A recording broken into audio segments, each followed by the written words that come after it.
چی؟ نفهمیدم، لطفا واضح بگین. مگه به زبون دیگه ای حرف میزنم که نمیفهمی؟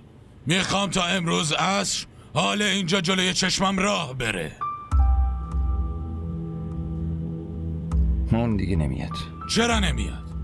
اون زن توه. دستشو بگیر و بیارش اینجا.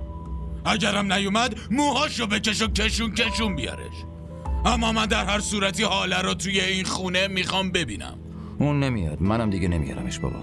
پرونده یه حال دیگه توی زندگی من بسته شده. چطوری پروندهش بسته شده؟ اون زن توه. بعد از طلاق دیگه زنم نیست. این خونه هم از هم میپاشه حمزه. همه چی نابود میشه. این خونه خیلی وقت از هم پاشیده پدر.